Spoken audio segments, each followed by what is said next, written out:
Tetris for the Game Boy, developed by Nintendo R&D1 and published by Nintendo. It was released for the Game Boy on July 31st, 1989, designed by Hirofumi Matsuoka and programmed by Masao Yamamoto. Up to 2 players take control of some Tetris blocks and have to maneuver them on the playfield in order to make horizontal rows so you can rack up the points.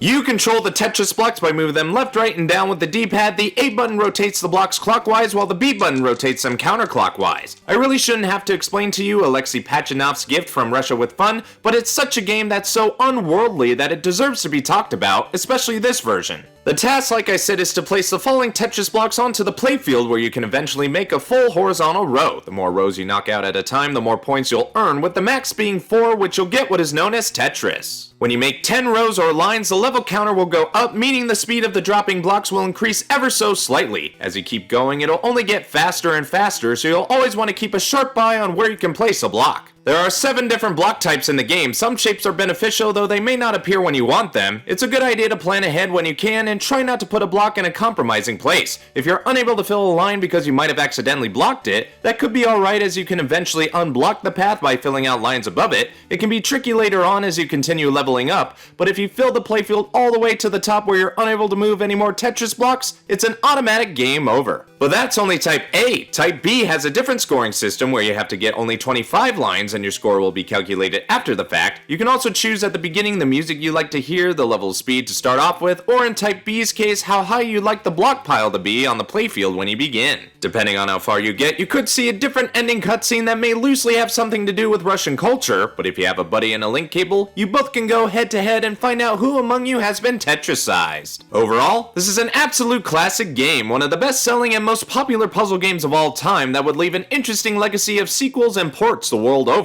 This version being synonymous with the Game Boy, and if you don't have it already, you better go get your Tetris shot.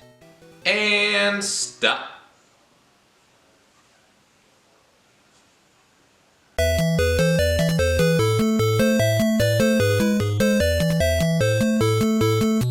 Thanks for watching, guys. Be sure to like, share, and comment on the video. And if you want to see more quick views, go ahead and hit that subscribe button. This is Brian the Blue, and I'll see you next time.